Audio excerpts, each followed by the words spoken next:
Bueno, buenas tardes a todos. Damos comienzo al webinar de cardiopatías congénitas del adulto. Agradecemos la participación en nombre del Comité de Cardiopatías Congénitas. En el día de la fecha tenemos el honor de contar con dos disertantes, la doctora Mariela Muratian, cardióloga infantil, jefa de clínica del Servicio de Cardiología del Hospital Garrahan, coordinadora del equipo de transición y transferencia de cardiopatías congénitas del adolescente y del adulto de dicho hospital, y con la doctora Carla Pacinato, cardióloga infantil y de adultos y especialista en cardiopatías congénitas, médica del staff del servicio de cardiología del Hospital Garrahan y también miembro del equipo de transición y transferencia. Por parte de nuestro comité va a coordinar la doctora María Laciar, a las cuales, bueno, les doy la bienvenida y muchas gracias por participar. Bueno, muchas gracias a ustedes. ¿Quieren que empecemos con el caso clínico? Bueno, dale. Perfecto. Vamos a comenzar con un caso ejemplificador sobre la transición y la transferencia de los pacientes en nuestro país. Así que primero Carla nos va a presentar un caso y después la doctora Muratian nos va a dar su charla. Bien, ¿ahí ven bien mi pantalla? Sí, perfecto. Bueno, muy bien. Bueno, empezamos con el caso, ¿sí? Que se trata de una paciente femenina de 24 años de edad, oriunda de la provincia de San Juan, que tiene como diagnóstico inicial doble salida del ventrículo izquierdo, que brevemente haciendo un repaso, se trata de, embriológicamente se origina por una exagerada rotación del tronco anterior sobre el bulbo cardíaco o el ventrículo primitivo asociado a un déficit en la absorción del cono subaórtico y el cono subpulmonar, y teniendo como principal diagnóstico diferencial la transposición de grandes vasos con aorta posterior. Y realmente es una patología sumamente infrecuente. Conocemos a la paciente en nuestro hospital a los 14 meses de vida, en 1999, referida desde el hospital Rawson, y en ese momento le hacemos una cirugía reparadora, le realizamos cierre de CIB, dejando ambos grandes vasos del lado digamos, saliendo del ventrículo izquierdo y colocando un conducto de tipo de un injerto desde el ventrículo derecho hacia el tronco pulmonar distal y, por supuesto, cerrando su arteria pulmonar nativa. La paciente discontinúa los controles en nuestro hospital y es referida nuevamente a sus 18 años postquirúrgicos en 2017 por haber evolucionado con estenosis severa del sumo injerto, presión suprasistémica y disfunción severa del ventrículo derecho. Cuando llega presentaba signos clínicos francos de falla del ventrículo derecho, un electrocardiograma que tenía ritmo sinusal, signos claros de sobrecarga del ventrículo derecho, una radiografía con aumento del ventrículo derecho, punta levantada, flujo pulmonar conservado. En esta placa no veíamos calcificación del injerto, pero sí traía una tomografía desde el hospital Rawson, donde se veía una calcificación clara y un estrechamiento, una estenosis severa en el origen del injerto, en su salida con el tracto de salida del ventrículo derecho, en íntima relación y en contacto estrecho con el esternón. La parte de la arteria pulmonar distal y las ramas pulmonares se encontraban con su calibre conservado. Le realizamos un ecocardiograma, este es un eje corto a nivel de los ventrículos, donde observamos la severa dilatación del ventrículo derecho, la hipertrofia, la disfunción severa, y los signos, el septum interventricular rectificado como signo de presión alta en el ventrículo derecho. El injerto con una ventana subóptima, difícil visualización, pero veíamos una aceleración de flujo en el tracto de salida del ventrículo derecho y la estenosis en el inicio del injerto. En un 4 cámaras, desde una vista apical, severa dilatación de cavidades derechas, disfunción severa también e hipertrofia del ventrículo derecho, y una insuficiencia atricuspida severa, cuyo mecanismo era la dilatación anular. Tenía un gradiente en la insuficiencia tricuspidia de 87 milímetros de mercurio, que para esa TA que tenía la paciente en ese momento, de 90-60, nos indicaba una presión suprasistémica en las cavidades derechas.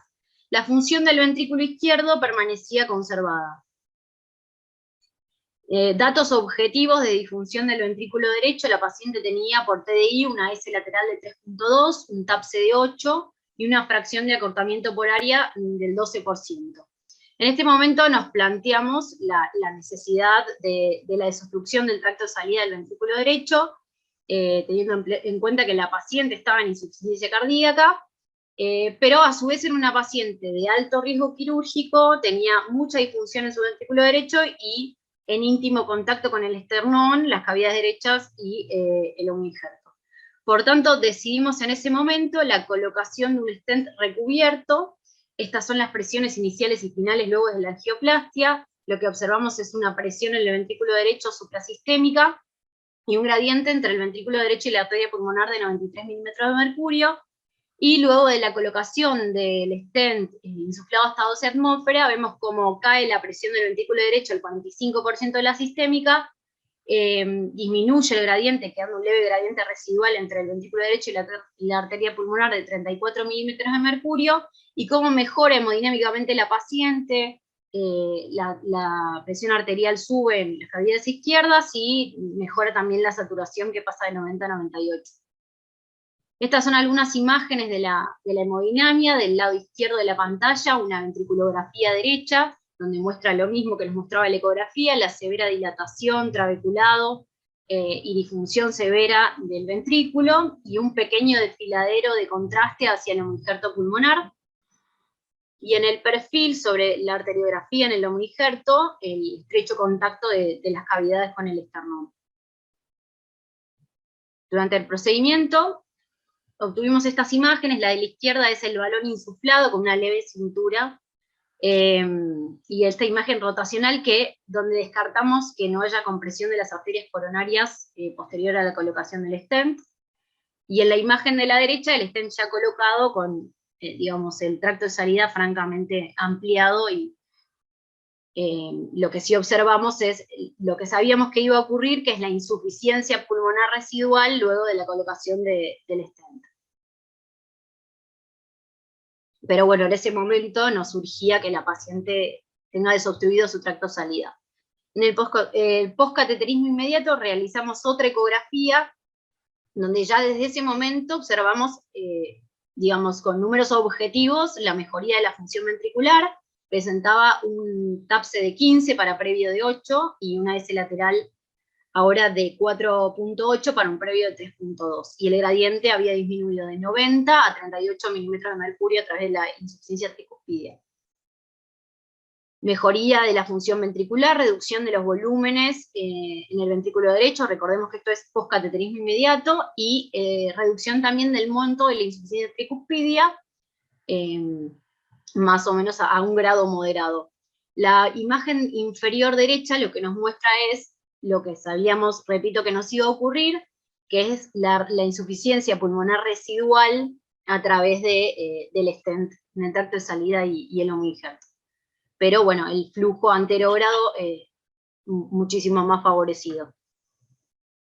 9 meses post-cateterismo la volvemos a recibir en el hospital, le volvemos a realizar una ecografía donde seguía manteniendo una buena función ventricular, los números seguían mejorando.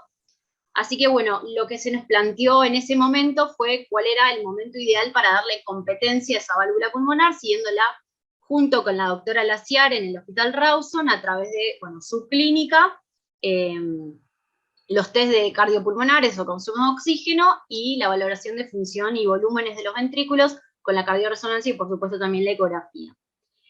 En julio del 2018 realizamos en realidad la hicieron en el Hospital Rawson, una resonancia, una cardioresonancia, que mostraba en el ventrículo derecho un volumen de fin de diástole de 140 mililitros metro cuadrado, un volumen de fin de sístole de 52 mililitros metro cuadrado, y una fracción de eyección aceptable en 45%. Y las cavidades izquierdas mantenían un buen volumen, una buena función. Con esto decidimos continuar en control clínico entre ambas instituciones, que fue lo que hicimos durante todo el año 2019, hasta que en el año 2020, y mediando la pandemia, la paciente continúa seguimiento solo en su lugar de origen, y nos cuentan desde allí la doctora Laciar que la paciente evoluciona con estenosis del homoinjerto y nuevamente empeoramiento de la función ventricular y algo de clínica de insuficiencia cardíaca derecha también. Utilizando una gran herramienta que tuvimos durante la pandemia, que fue la telemedicina, pudimos participar entre muchas instituciones, el Hospital Rawson con la doctora Amelia, el Hospital Garrahan con la doctora Mariela, y el Instituto INCOR, donde está el doctor Arrieta, que se desempeña allí como hemodinamista, ofrecerle a la paciente la competencia pulmonar mediante el implante de una válvula percutánea, pero a esta altura, como la paciente ya tenía 22 años, digamos, se nos alejaba la posibilidad de realizarlo en nuestro hospital. Así que tuvimos la suerte de haberlo podido realizar en el Hospital Rawson. Le cedo la palabra a la doctora Amelia, que nos va a seguir contando cómo continuó el caso. Bueno, gracias, Carla. Si querés pasar a la siguiente diapositiva. Se hizo el procedimiento, bueno, ya hace un año casi, y en el Hospital Rawson, en el servicio de hemodinamia, podemos observar ahí en una imagen la válvula ya colocada, una válvula Pulsca en posición pulmonar de 24 milímetros de diámetro y 38 de largo. Sí, la siguiente diapositiva.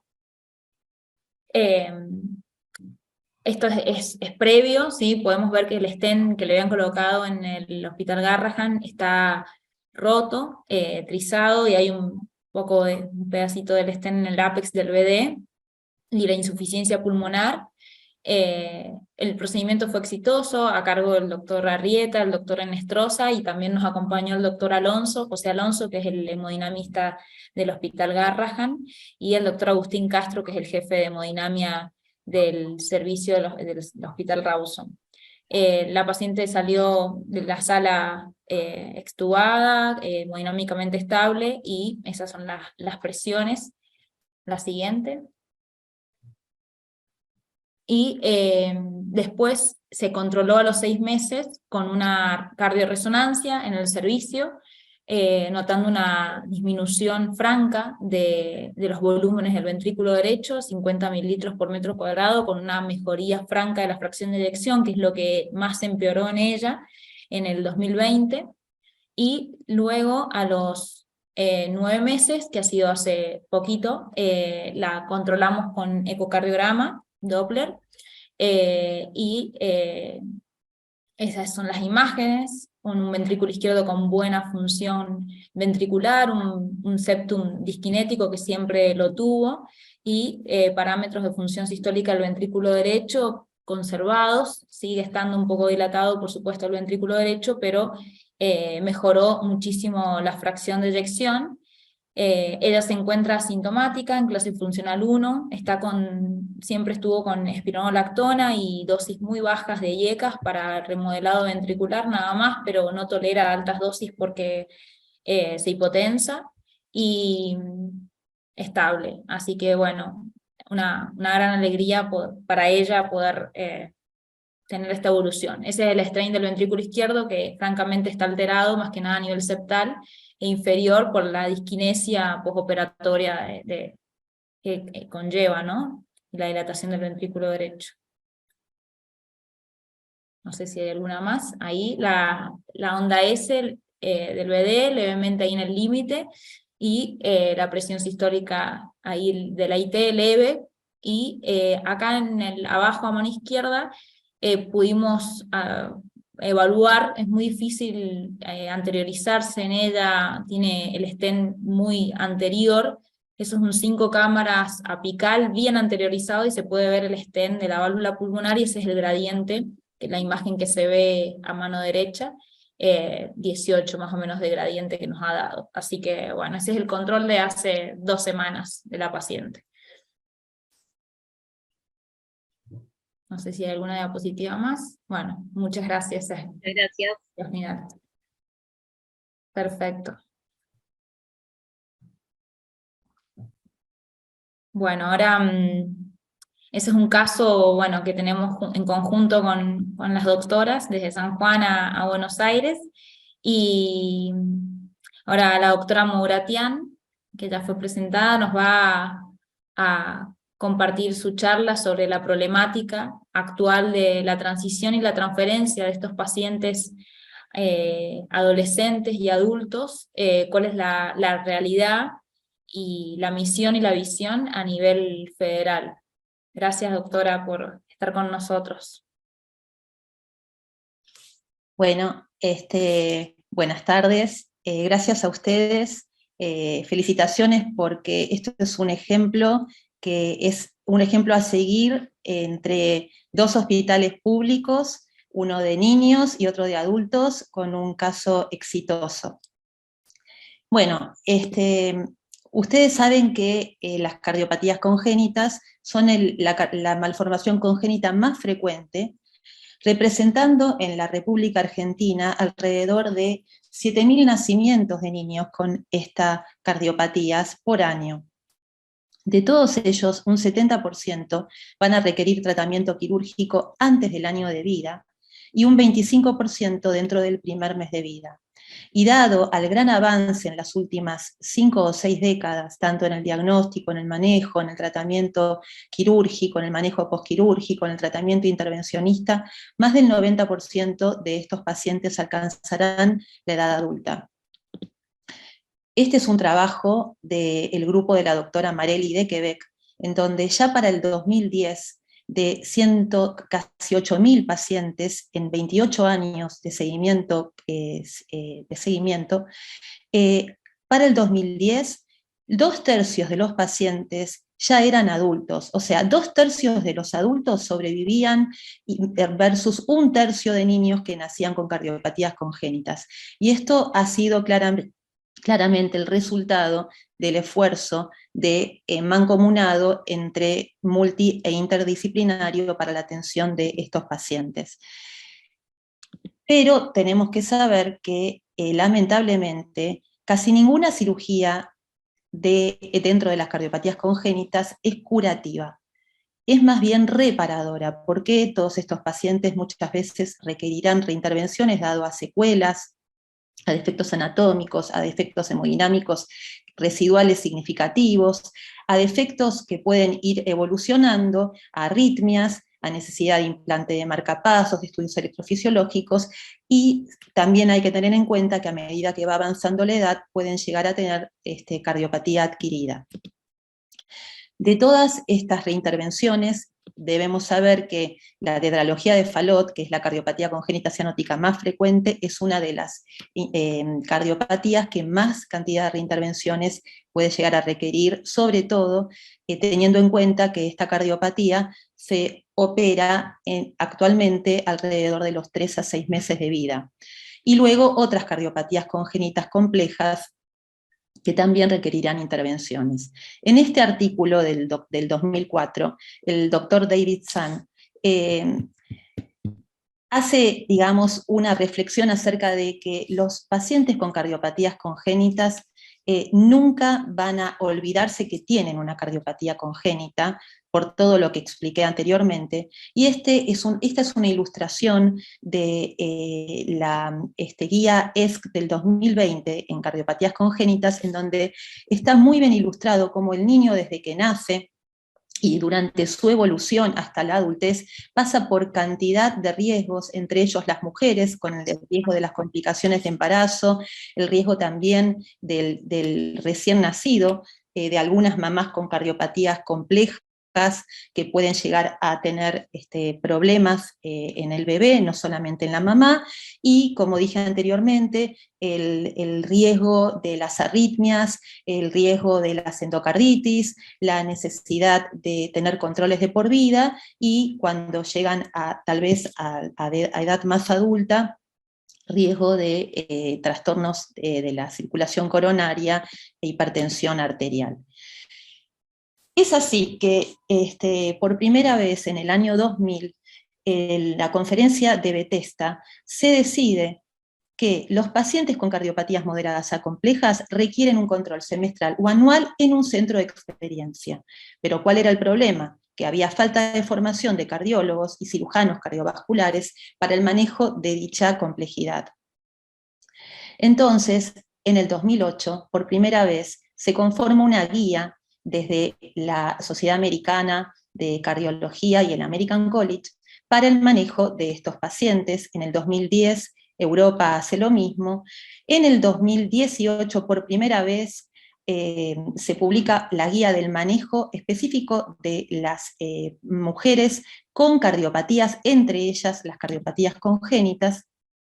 En el 2018 y en el 2020 la actualización de estas guías americanas y europeas, y en el año 2021, por primera vez en la revista argentina de cardiología se publica el primer consenso para el manejo de las cardiopatías congénitas del adulto. Pues bien, ahora, nosotros, Carla y yo, formamos parte de un hospital nacional de pediatría.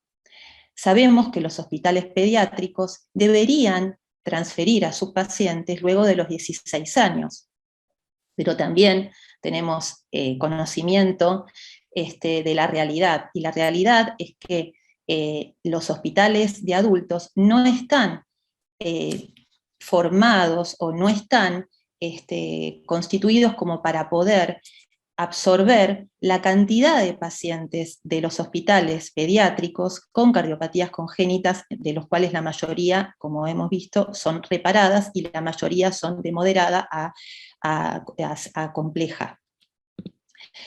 Entonces, también tenemos que tener en cuenta que en el momento en donde deberíamos hacer la transferencia, el paciente está cursando por una fase crítica que es la adolescencia, que si aislamos la cardiopatía congénita del adolescente, el adolescente de por sí está expuesto a riesgos, como por ejemplo el alcohol, el tabaco, el consumo de sustancias, el riesgo de que la mayoría de estos pacientes habitualmente están muy conectados con la cibernética, con la informática, pero no con el deporte, entonces el riesgo de obesidad dado al sedentarismo, y por otro lado la deserción escolar, la falta de interés en estudios, y, como dije, las mujeres con el riesgo de tener un embarazo no planificado. Ahora, si nosotros esto lo extrapolamos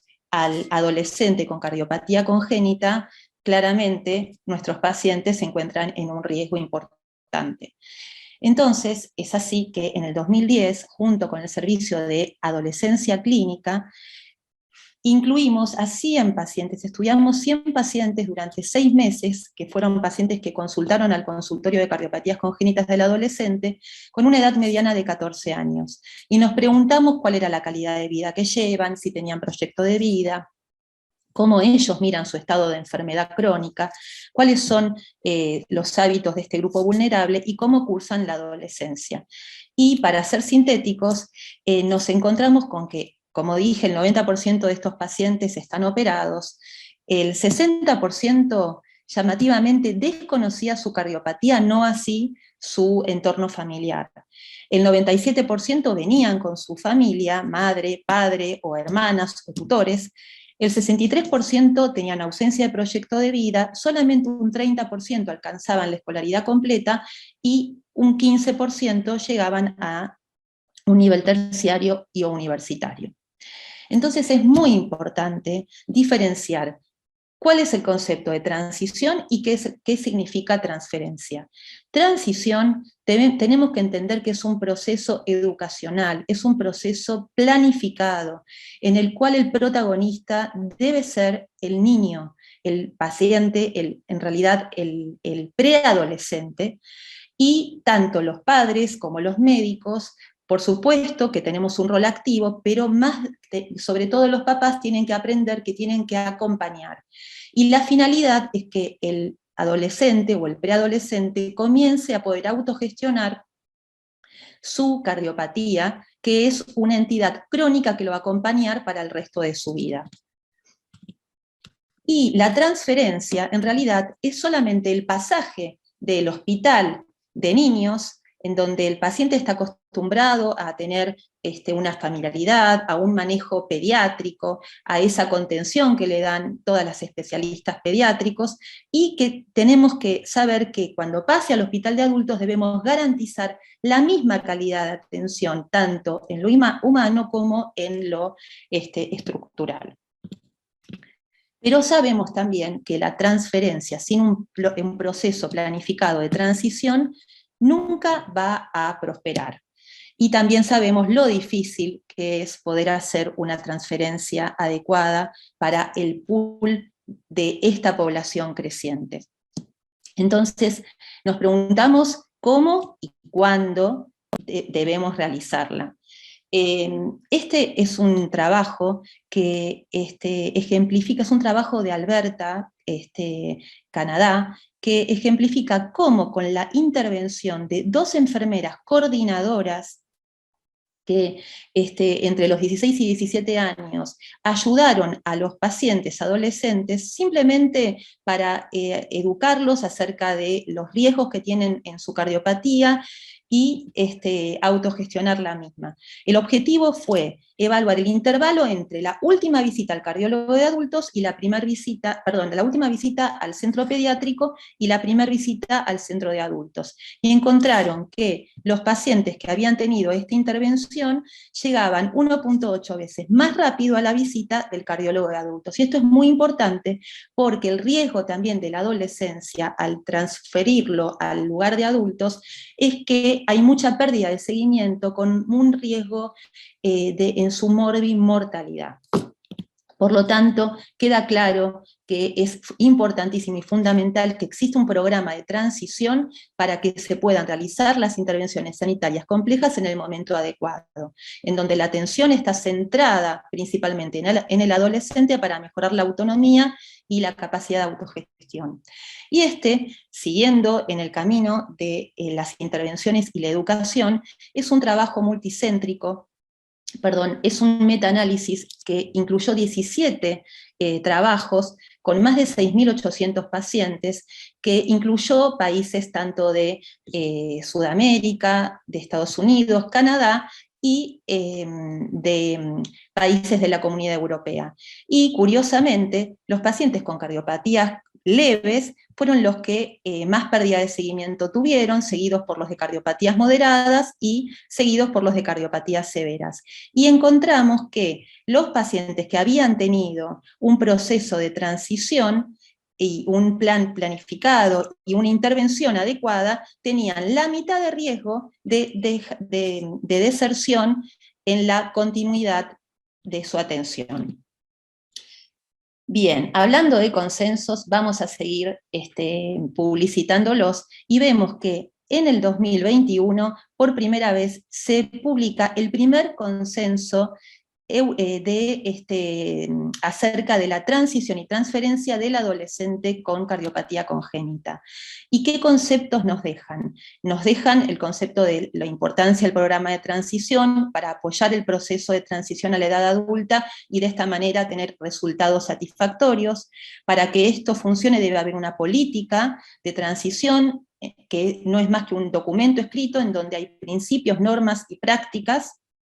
Y nada de esto funciona si uno no tiene un plan que registre los resultados, que describa el progreso de transición y las acciones planificadas con los objetivos predefinidos.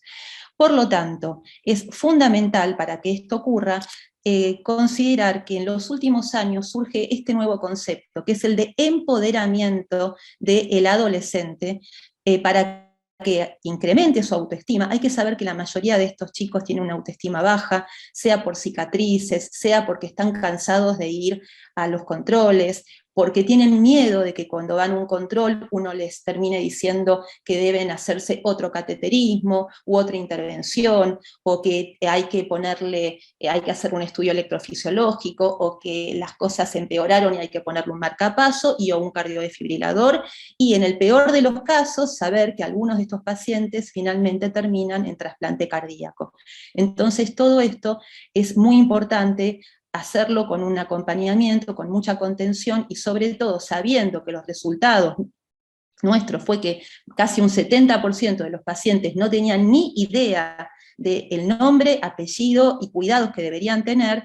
Es nuestro deber y responsabilidad lograrlo. Estos son los modelos para hacer una transición adecuada mediante la clínica conjunta, el modelo introductorio, que el pediatra vaya al centro de adultos, pero estos son más bien modelos de transferencia. El modelo propuesto y el que hacemos nosotros, en realidad, siguiendo los ejemplos de los países que les fue muy bien, como el Sick Children de Toronto, con el Toronto General Hospital, o lugares que trabajan de primera línea en Inglaterra y en Canadá, y en Quebec, es el siguiente, el de coordinación de transición. Es importante que haya una persona acompañada, junto con todo un equipo, en donde pueda realizar la coordinación de transición en el hospital pediátrico, que debe comenzar antes de que la adolescencia propiamente dicha, en la prepubertad, debe continuar con la transición propiamente dicha entre los 14 y 18 años, siendo los hospitales pediátricos un lugar que, por lo menos en Buenos Aires, la transferencia por consenso está permitida realizarla a los 18 años, no a los 16, sobre todo de las cardiopatías complejas o moderadas. Y luego, recién a los 18 años, hacer la transferencia al centro de adultos, pero nosotros seguir de cerca monitorizando mediante ateneos, mediante visitas, a ver qué es lo que está ocurriendo en el hospital de adultos. Muchas veces los pacientes vuelven, tantas veces como hasta ratificar de que el paciente va a tener un seguimiento y un control en el centro de adultos. Y esto puede ocurrir hasta que la adolescencia llegue a su fin, cada vez llega más tarde. Hay quienes proponen a los 24 años, hay quienes proponen hasta los 29. Muy bien, esto es lo que hacen en Canadá, en el Sick Children y con el Hospital de Toronto.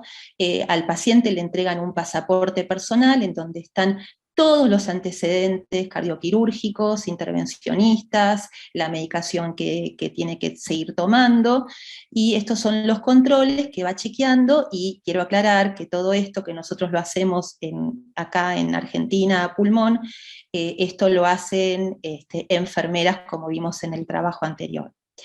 Entonces, llegando a nuestro país, nos preguntamos si es posible, mediante estos ejemplos de países desarrollados, realizar una transferencia en nuestro ámbito público. En el año 2016, nosotros hicimos este trabajo que presentamos en un congreso de la Sociedad Argentina de Cardiología, y vimos que del 2013 al 2015 se operaron 58 pacientes con una edad mediana de 22 años.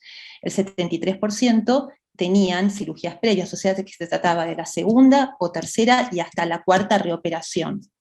Tenían una complejidad significativa, casi un 70% tenía un RACH de 3, y como ven, las cirugías más frecuentes fueron a nivel del tracto de salida del ventrículo derecho, como en la paciente que presentaron Carla y Amelia, y dentro de los pacientes con circulación univentricular, la reconversión de técnica atriopulmonar en la circulación Fontana a tubo extracardíaco. Entre el 2016 y el 2022, en nuestro relevamiento, encontramos que hubo 90 pacientes, pero fíjense que de 22 años de edad mediana bajó a menos de 18 años. Y esto ha sido por el gran esfuerzo que hemos hecho para poder realizar una transferencia lo más adecuada posible. Este es un trabajo que publicamos en la revista de cardiología, en la revista de pediatría de nuestro hospital, en el año entre el 2017 y el 2018. En este momento estaba con nosotros la doctora Agustina Ramos, que estaba haciendo la beca de transición y transferencia, y con ella, junto a la doctora Villalba y al resto del equipo, incluimos 309 pacientes que consultaron durante ese año, que requirieron 2 consultas promedio por año. La edad mediana de los pacientes que concurren a un hospital pediátrico, al consultorio de adolescencia, era cercana a 20 años, y como ven, el 92% eran cardiopatías complejas. Recuerden que el Hospital Garrahan es un hospital de tercer nivel, en donde se operan aproximadamente 600 cirugías cardiovasculares por año de una complejidad significativa. Y como es un hospital nacional, más del 90% eran pacientes que venían del interior del país, de las provincias de la provincia de Buenos Aires, algunos de los países limítrofes y solamente un 8% de Cava. Y otra cosa a tener en cuenta que dificulta mucho el momento de la transferencia es que hay muchos pacientes que tienen síndromes genéticos, entre ellos síndrome de Down, síndrome de Turner, síndrome de Williams, que esto dificulta la aceptación en otros centros de estos pacientes. Como resultado de este trabajo, nos encontramos que si bien un 63% de estos pacientes tenían cobertura social, la mayoría tenían coberturas que no tenían cabida en centros con experiencia en el manejo de las cardiopatías, ni leves, ni moderadas, ni mucho menos complejas. Solamente un 2% tenían prepagos que les cubría centros que en Buenos Aires funcionan excelentemente. Por lo tanto, en este año, pudimos realizar una transferencia efectiva solamente en 8 pacientes, de los cuales 7 tenían cardiopatías leves a moderadas, y el que tenía una cardiopatía compleja, que en un paciente con circulación Fontan, pudo ser transferido a un centro privado.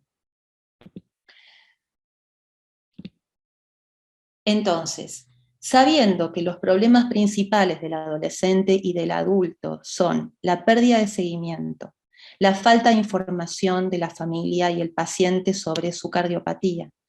Y por otro lado, conociendo que a pesar de tantos años y tantas décadas que dentro de la Sociedad Argentina de Cardiología nosotros participamos en cada uno de los congresos, sabemos también que en nuestro país falta formación de cardiólogos y cirujanos cardiovasculares para que puedan manejar complejidad semejante que van a necesitar nuestros sobrevivientes.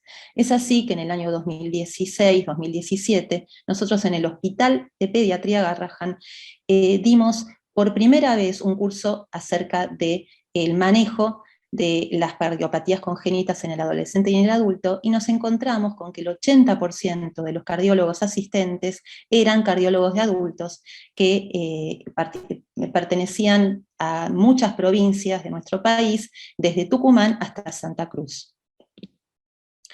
En el año 2021, por primera vez, ante esta preocupación de todos los pacientes con enfermedades crónicas, no solamente los cardiópatas, sino muchas otras especialidades, participamos en una jornada en donde invitamos a personal del Ministerio de Salud.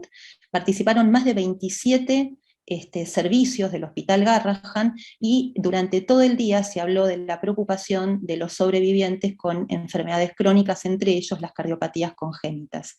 Y este año el Hospital Garrahan vuelve a hacer un curso que va a terminar en mayo, y que es sobre la evolución, y es como una especie de up-to-date de las cardiopatías congénitas del feto al adulto.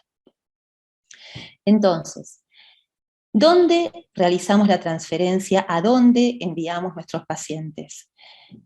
Mayormente en Capital, al Hospital Argerich, que sabemos que con muchas dificultades nos aceptan a los pacientes. Con ellos hace más de 30 años que venimos trabajando, y por lo menos sabemos que si bien tienen dificultades para realizar las cirugías, las reparaciones y las reoperaciones en las cardiopatías congénitas, los pueden seguir, los pueden contener.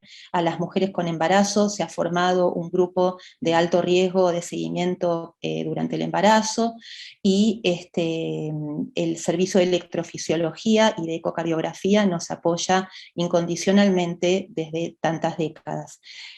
Una minoría va al Hospital Fernández. Con el Hospital Fernández trabaja mucho más por una cuestión de que están en la misma comuna el Hospital de Niños Ricardo Gutiérrez, y el Hospital del Cruce, que lamentablemente, siendo un hospital nacional que tiene todas las posibilidades, tanto en infraestructura y en recursos humanos. Es un hospital de derivación al cual es muy difícil que nosotros podamos realizar la transferencia para el seguimiento de estos pacientes. Y como dije, los pacientes que tienen la suerte de tener una prepaga pueden ir a instituciones privadas donde conocemos claramente lo bien que trabajan nuestros colegas.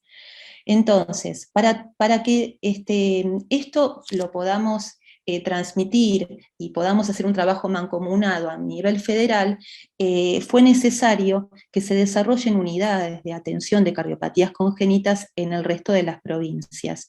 Y quiero destacar que hay provincias en donde a los 14 años realizan la transferencia del hospital pediátrico al hospital general, y que muchas veces la persona que se encarga de la atención y seguimiento de estos pacientes es una única persona, como por ejemplo ocurre en Mendoza, como ocurre en algunos otros lugares de las provincias, como en Misiones.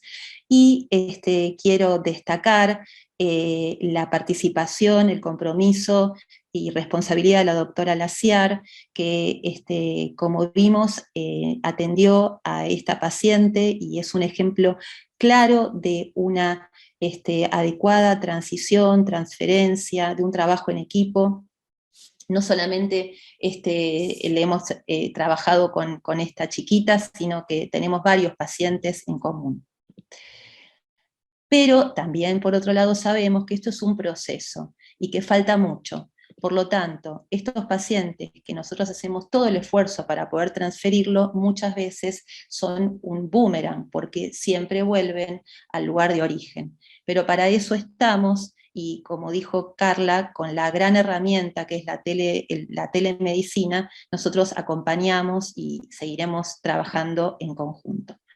Por lo tanto, sabemos que actualmente, si bien ha evolucionado mucho la atención de estos pacientes en el ámbito público, y que hay lugares en hospitales pediátricos, no solo el Hospital Garrahan, sino el Guti Buch del Hospital de Niños, a cargo del doctor Moros y la doctora Marisa Pacheco, y otros hospitales públicos. Sabemos que el adulto con cardiopatía congénita sigue siendo un paciente desprotegido para el resto de su vida, y esto nos plantea un gran desafío a nivel de salud pública, en donde hay que seguir formando unidades de atención continua de estos sobrevivientes, en donde es fundamental que haya un grupo de trabajo de transición, en donde debemos obligatoriamente publicar y hacer trabajos multicéntricos, debemos investigar, debemos saber qué le pasa a nuestros pacientes, a los pacientes de la República Argentina, debemos seguir formando gente, tenemos que tener personal, equipamiento, infraestructura, tecnología, seguir con las sesiones multiinterdisciplinarias mediante el teletrabajo y los ateneos interinstitucionales, y nada de esto va a ser posible si no hay legislación, financiamiento y apoyo de una política sanitaria de nuestro país. Entonces, como el título para finalizar, como el título que elegimos fue Misión y Visión y Realidad, la realidad ya se las mostré. Ahora, para tener y ser esperanzadores, nosotros sí tenemos una visión, una misión, y por otro lado tenemos grandes valores. Nuestra misión es colaborar para mejorar en la salud y calidad de vida de estos sobrevivientes. La visión es liderar la transformación del sistema sanitario actual, que asegure su sostenibilidad, promoviendo la formación, innovación, incorporando nuevas tecnologías, y como dije, lo que sobra son los valores humanos, como el ejemplo del caso clínico. Estos valores humanos son los pilares que sustentan el trabajo diario y cotidiano que tenemos que tenemos con estos pacientes, desde que nacen hasta que los transferimos y hasta el resto de su vida. Los valores dicen cómo somos hoy y cómo vamos a ser en el futuro, y hablan entonces de la manera que tenemos de entender la salud y la relación con el compromiso de nuestros pacientes. Para concluir, entonces sabemos que en las últimas décadas estos grandes avances médicos permitieron una población sobreviviente que es creciente día a día y que va a requerir asistencia de por vida. El proceso de transición y transferencia desde el hospital pediátrico al hospital de adultos sigue siendo deficitario, y esto es preocupante, pero constituye este gran desafío para el área de la salud pública que nos plantea un nuevo concepto sobre atención, seguimiento y evolución de esta nueva subespecialidad. Esta es nuestra responsabilidad y tenemos la esperanza de que año a año lo vamos a poder lograr. Muchísimas gracias. Perfecto, doctora, muchas gracias. Excelente la charla, muy interesante. Muchas gracias.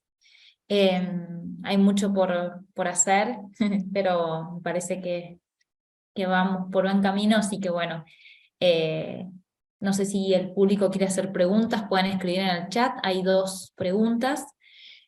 Una doctora preguntó si iban a repetir el curso del 2016-2017, y bueno, eso, no sé si primero. Te contesto, Sí. América. Por ahora estamos con un curso más integral que abarca del feto al adulto. Concluye este año, en mayo, y el último módulo, que es durante todo el mes de mayo, está focalizado específicamente en ítems del adolescente y el adulto con cardiopatía congénita. Perfecto, perfecto. Y el doctor Raúl Arrieta está conectado desde Brasil, y bueno, que excelente charla, Mariela, y preguntarte, ¿sabes cuántos centros del interior tienen un servicio de cardiopatías congénitas del adulto, y cuál sería un modelo ideal de transferencia del Hospital Garrahan para los servicios del interior preparados? Bueno, como yo mostré en el mapa de la República Argentina, contamos con muchos médicos que están queriendo empezar a atender a estos pacientes, pero centros o unidades de atención de las cardiopatías congénitas, los voy a nombrar para hacer una ayuda a memoria. Contamos con Corrientes, contamos con Córdoba, contamos con las provincias de Neuquén, el Hospital Castro Rendón, junto con el Hospital de Río Negro, que han formado una unidad de cardiopatías congénitas del adolescente y del adulto. En Tucumán sé que están haciendo una residencia de cardiología infantil en donde se contempla la atención de los adultos con cardiopatías, pero no sé si está funcionando porque tenemos pacientes que nos derivan a pesar de la edad. ¿Qué más? En Mendoza no hay una unidad, hay solamente una persona. Cuando fui el año pasado a una jornada que organizó la SAC, había una persona, y es esto, que lo que ocurre en el interior es que transfieren a los pacientes muy rápido, sin ningún programa, sin ningún, digamos, ninguna capacitación, ningún plan, ningún plan de transición, y la verdad que eso dificulta mucho. Así que estas son las provincias, y perdón, me olvidaba de Santa Fe. Santa Fe también tiene una unidad de atención de cardiopatías congénitas que funciona muy bien. Estoy hablando de lugares netamente públicos, por supuesto. Sí. No sé si hay lugares privados en las provincias, estoy hablando de lugares públicos. Y lo ideal sería esto, lo ideal sería que nosotros, que conformamos desde hace varios años ya este proyecto de formación de médicos dentro de nuestro servicio, sobre todo médicos que van al interior, y estas unidades que tenemos o consultorios de de transición y transferencia, que realmente pueda ser algo mucho más fluido hacia las provincias, pero lamentablemente no lo podemos lograr con todas, porque el déficit que hay en la mayoría de las provincias es que muy pocos lugares tienen la capacidad de realizar intervenciones de altísima complejidad, que es lo que van a requerir. Bien. Por eso mismo consideramos que tienen que tener un apoyo del Ministerio de Salud, así como existió el plan, y existe el plan de cardiopatías congénitas del niño hasta los 19 años, debe obligatoriamente que existir un plan nacional público de estos pacientes que abastezca en infraestructura, en tecnología, y que ayude a que los médicos tratantes puedan formarse, no solamente con nosotros, que puedan viajar, que puedan asistir a congresos y demás. Perfecto, perfecto. Miguel Arizapana preguntó el resultado del test cardiopulmonar y si no se consideró cuando le colocaron el stent, que fue 2017, en el Garrahan, a la paciente del caso, colocar la válvula pulmonar percutánea o quirúrgica. Yo creo que, no sé si entendió, digamos, esa parte del caso, que se colocó después. En el momento intentamos liberar la obstrucción al tracto de salida del ventrículo derecho, que estaba con una poscarga muy aumentada, con disfunción sistólica, tenía alto riesgo quirúrgico, y después se consideró, una vez mejorada la función ventricular derecha, valvularlo, digamos, colocarle la válvula. Y hizo otra pregunta de qué cobertura, cómo coberturas los seguros, las cirugías y cateterismo en pacientes en transición. No le entiendo bien esa pregunta. ¿Será si tienen cobertura? Es hasta los 18 años el plan, como explicabas recién, Mariela, ¿no? Del plan del ministerio y... Sí, y luego están a la deriva, porque no hay un ente que pueda asegurarles, no tienen un PAMI, por ejemplo, que les cubra ni medicamentos, ni mucho menos materiales que se utilizan para las intervenciones, sobre todo en este caso, por ejemplo, una válvula pulmonar percutánea, que sabemos que es sumamente costosa. Por lo tanto, por eso mismo quiero volver a felicitarlos, porque este caso que presentaron entre Carla y Amelia es un caso que es 100% de salud, del ámbito público. Y esto ha sido gracias a también la ayuda del doctor Raúl Arrieta, desde el INCOR, que me acuerdo cuando, como Carla comentó, en plena pandemia, cuando esta chiquita empezó a tener nuevamente síntomas y signos de insuficiencia cardíaca, él se ofreció a colaborar y bueno, viajó hasta San Juan y junto con el doctor Alonso y el resto del grupo lograron su objetivo, y no sé cómo hicieron que pudieron conseguir la válvula, y bueno, y hoy por suerte está muchísimo mejor, claramente a la vista de todos. Sí, la paciente tiene Incluir Salud, ex profe, y bueno, creo que estuvimos 6 meses esperando la válvula, pero la tramitaron y se aprobó. Así que bueno, sí, fue suerte. Así que esperamos perseverancia y trabajo, Amelia, perseverancia, trabajo, estar atrás. Sí, estar ahí, estar ahí. La paciente es muy aplicada, es muy cumplidora. Eso también influye porque ella fue muchas veces a la obra social a Incluir Salud, que profe, a insistir, bueno, nosotros también, así que, bueno, el doctor Arrieta, sin el apoyo de él no lo podríamos haber hecho, así que bueno, ojalá se pueda volver a repetir algún caso así, que puedan venir, y están invitadas Carla y Mariela a conocer el hospital, por supuesto. Bueno, muchísimas gracias. Ojalá. Gracias, Amelia. Esperamos a vos en el hospital también. Bueno, sí, próximamente. En breve estará. Hay una doctora, Yamila Ubeli, que ha comentado que es de Santa Fe, que está realizando el fellow de cardiopatías congénitas del adulto en el Vall d'Hebron, pero con ganas de volver, está en Europa, que sugieren para realizar los exámenes complementarios para toma de conducta en centros no especializados. Forman a cardiólogos de adultos en otras áreas complementarias, por ejemplo, técnicas de imagen, pruebas de esfuerzo, entre otros. Nos está escuchando desde Europa. Como expuso Mariela, lo más conveniente siempre es al paciente con cardiopatía congénita, sobre todo moderada, compleja, enviarlo justamente a centros especializados, que es la dificultad que encontramos todos los días. Pero justamente no tratarlo en centros no especializados, sino derivarlos. Perfecto. Con respecto a la formación de cardiólogos de adultos, pueden venir a rotar, ¿o no, Mariela? Al hospital. Están todos invitados. Si nos quieren invitar al Vall d'Hebron, vamos para Barcelona. Hacemos un cambio.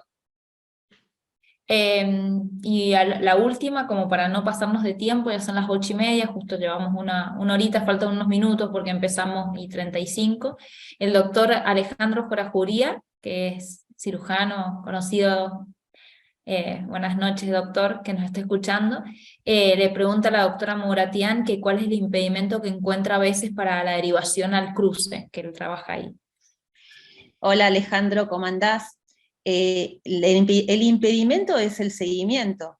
El impedimento que nosotros tenemos es que no tenemos problema de reoperar a un paciente que tiene 18 años. El impedimento que tenemos es que al Hospital del Cruce no los podemos derivar para su atención. Y como viste, tenemos entre 300 y 400 pacientes adolescentes de 18 años que debemos transferir.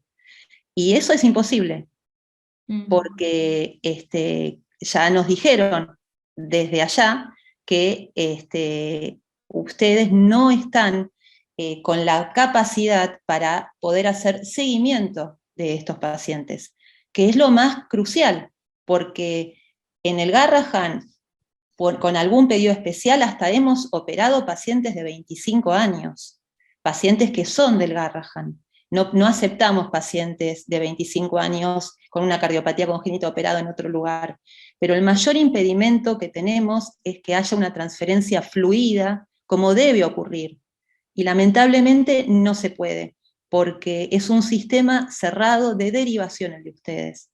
Entonces muchas veces nos preguntan acerca de pacientes nuestros que los están siguiendo tal vez en una provincia, en Tucumán. Hoy vino una médica para decirnos de un paciente que están siguiendo en Salta, con un Tyron David que desarrolló insuficiencia aórtica moderada severa y que requiere de un reemplazo valvular, y no sabemos si no un reemplazo del resto de la aorta. Y bueno, nosotros no lo podemos aceptar ahora, con 22, 23 años en el Garrahan, de primera instancia, y lo que solicitamos es que lo deriven a ustedes directamente desde Salta, a pesar de que haya sido un paciente nuestro. Nosotros hace 7 años que no lo vemos, y que lo deriven directamente desde Salta al Cruce. En ese caso sé que ustedes lo aceptan, y sé que vos, Ale, con todo gusto, armás todo un equipo quirúrgico, coordinás un equipo de excelencia, pero el problema es que no hay posibilidades de que los cardiólogos clínicos hagan seguimiento. Entonces ese es un gran déficit que tenemos a nivel nacional, a nivel federal, que debemos resolver prontamente. Perfecto, perfecto. Bueno, no hay agradecimientos de varias personas, y ahí Jorajuría le contesta que sí podemos actuar en el procedimiento, pero no está preparado un servicio para el seguimiento de tal volumen. Bueno, muy buen caso y muy buenas charlas, varios comentarios positivos sobre el Ateneo. Ya son las 8:35, vamos despidiéndonos, así no les quitamos más tiempo a los oyentes y a ustedes. Muchísimas gracias a Juan Manuel Barrio Nuevo, que está a cargo del comité, junto con Daniel González, del Comité de Cardiopatías Congénitas. Vamos a continuar haciendo webinars, tanto de cardiopatías congénitas pediátricas como del adulto, de todos estos temas que son tan interesantes. y bueno, vamos a estar invitándolos seguro para otro webinar en mayo, y nos veremos en el Congreso de la FAC en junio, en Mendoza. Así que bueno, Carla, gracias por tu tiempo. Doctora Muratian, muchísimas gracias por su tiempo y por la charla, muy enriquecedora. Estoy muy contenta, y Lu, gracias por estar también. Muchas gracias, excelente la exposición y el caso. Es una gran alegría que un jueves a esta hora hubo 82 participantes hablando de cardiopatías congénitas, así que a todos los que nos apasiona el tema, nos emociona. Así que muchas gracias. Sí, Bueno, buenas noches. buenas noches. Saludos a todos. Chau, chau. Saludos. Te esperamos, Amelia. Bueno, gracias. Nos veremos. Gracias.